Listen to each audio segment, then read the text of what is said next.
Dans cette vidéo, nous verrons une nouvelle méthode pour résoudre un système d'équations linéaires, la règle de Cramer. Avant de faire la preuve, regardons 3 exemples pour comprendre son utilisation. Commençons par le premier exemple. x1 plus 3x2 égale 6, 2x1 plus 4x2 égale 10. On voudrait trouver le x1 et le x2. Écrivons le système sous la forme grand A fois x égale à b. Ici, le A représente la matrice des coefficients, le x les inconnus et le b les constantes.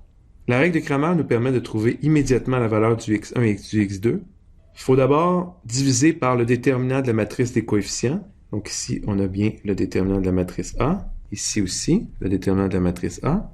Et au numérateur, on prend la matrice A et on remplace pour x1 la première colonne par le vecteur P, donc 6, 10. Pour x2, même chose, on remplace cette fois-ci la deuxième colonne par le vecteur 6, 10. On obtient donc comme réponse notre solution est donc x1 égale 3 et x2 égale 1. On vérifie facilement dans la première équation qu'effectivement 3 plus 3 fois 1 donne bel et bien 6, et dans la deuxième, 2 fois 3 plus 4 fois 1 donne bel et bien 10. Regardons un autre exemple, un peu plus compliqué. Cette fois, on a un système d'équations à 3 inconnus. Encore une fois, on écrit le système a fois x égale à b.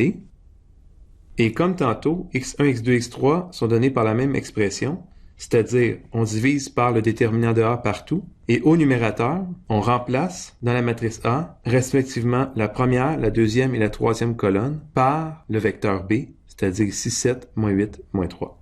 On obtient les réponses suivantes. Sans faire la vérification au complet, on peut regarder dans la première équation si ça fonctionne réellement bien.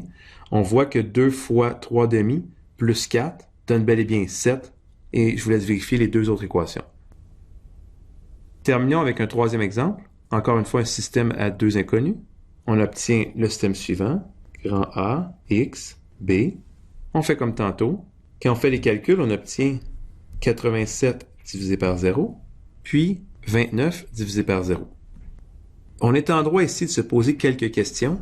On se demande si la règle de Cramer fonctionne tout le temps. Mais en fait, ici, vu qu'on divise par le déterminant de A, si le déterminant de A est égal à 0, bien entendu, la règle de Cramer ne s'applique pas. En fait, quand on y pense comme il faut, si le déterminant de A est égal à 0, ça veut tout simplement dire que le système ne possède pas une unique solution, et donc, bien entendu, que la règle de Cramer ne s'applique pas. On peut maintenant regarder le théorème, c'est-à-dire la règle de Cramer. Donc, soit A une matrice n par n inversible, pour tout vecteur B de Rn, les composantes de l'unique solution du système d'équation A fois x égale B sont données par le déterminant de AIB divisé par le déterminant de A.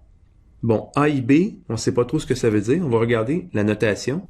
Si je prends une matrice A constituée de ces colonnes, donc A1, A2, A3 jusqu'à AN, représentent les colonnes de la matrice A, eh bien, la notation AI parenthèse B signifie qu'on remplace la ième colonne de la matrice A par le vecteur B. Donc, en réalité, la règle de Cramer dit tout simplement que xi va être égal au déterminant de AIB sur le déterminant de A, comme on l'a vu dans les 3 exemples précédents. Avant de faire la preuve, on a 3 petits préalables à regarder ensemble. Premier, si on fait le produit de 2 matrices A fois B, on peut écrire la matrice B sous forme de colonne, c'est-à-dire A fois parenthèse B1, B2 jusqu'à Bn, où les BI sont les colonnes de la matrice B. Et lorsqu'on effectue le produit, on peut tout simplement faire A fois B1, A fois B2, etc. jusqu'à A fois Bn pour obtenir les colonnes de la matrice produit. Préalable numéro 2. On se rappelle que le vecteur EI représente en fait un vecteur constitué de 0, excepté à la ième composante où on obtient un 1.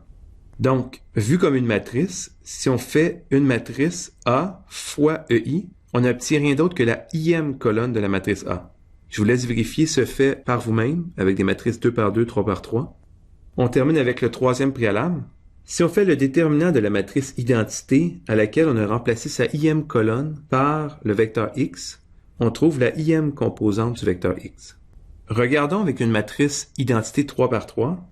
Donc ici, on prend une matrice 3 par 3. On remplace la ième colonne, disons ici la deuxième, par le vecteur x, donc x1, x2, x3, et on voudrait calculer son déterminant.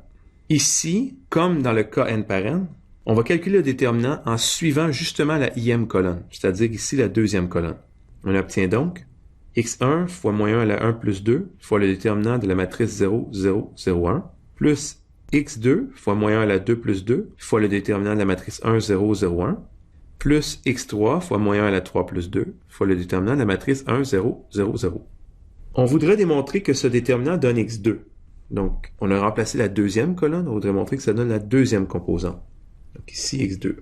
Si on regarde le terme qui contient le x2, on voit ici qu'on obtient la valeur 1. Et comme dans le cas n par n, ici, on obtient le déterminant d'une matrice identité qui, bien entendu, donne 1 aussi.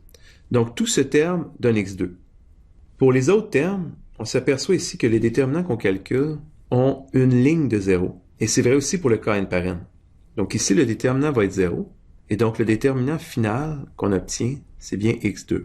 Donc, on a remplacé la deuxième colonne de la matrice identité par le vecteur x, et ce qu'on obtient, c'est la deuxième composante du vecteur x. On peut maintenant faire la preuve. On va d'abord regarder le produit A fois I parenthèse x.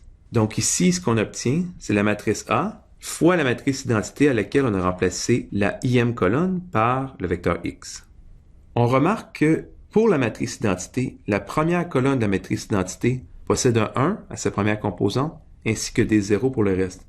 Pour la deuxième colonne, c'est 0, 1 et tous des 0 ensuite. Donc, on réalise que la matrice identité, c'est bel et bien le vecteur E1, E2, etc. jusqu'à EI-1. La ième colonne devient x, la i plus unième colonne, c'est EI plus 1, etc. jusqu'à EN. Maintenant, on utilise le préalable numéro 1. On fait le produit à chacune des colonnes, A fois 1, A fois 2, etc. jusqu'à A fois n. En utilisant le préalable numéro 2, on remarque que AE1 va devenir A1, AE2 va devenir A2, etc. jusqu'à AEN. Mais il y a une petite particularité, c'est qu'ici on a A fois X. On est en train d'essayer de résoudre le système AX égale B. Donc AX va être carrément ici égal à B. La matrice qu'on vient d'obtenir, c'est rien d'autre que la matrice AI parenthèse B. Donc la matrice A à laquelle on a remplacé la ième colonne par le vecteur B. On est maintenant prêt à finaliser la preuve. Calculons le déterminant maintenant de la matrice A fois II parenthèse X.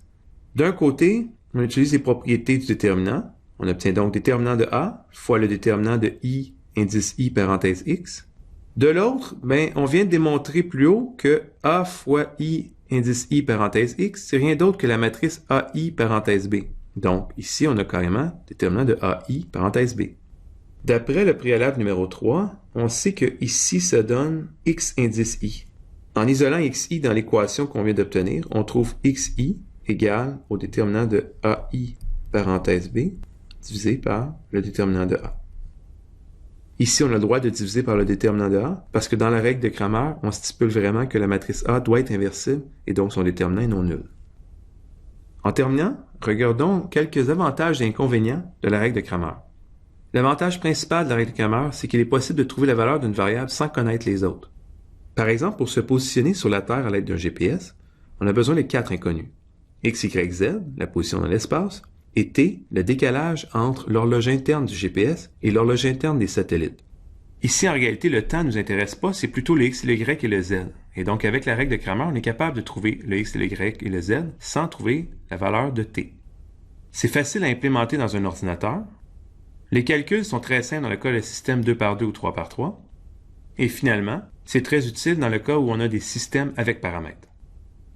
L'inconvénient majeur pour la règle de Cramer, c'est que la règle de Cramer ne fonctionne seulement que pour des systèmes ayant une unique solution. De plus, les calculs sont assez longs à la main et à l'ordinateur à partir de systèmes 4x4 et plus. Donc dans cette vidéo, nous avons vu la règle de Cramer, des exemples de son utilisation, la preuve ainsi que des avantages et des inconvénients de cette méthode. Merci pour votre écoute.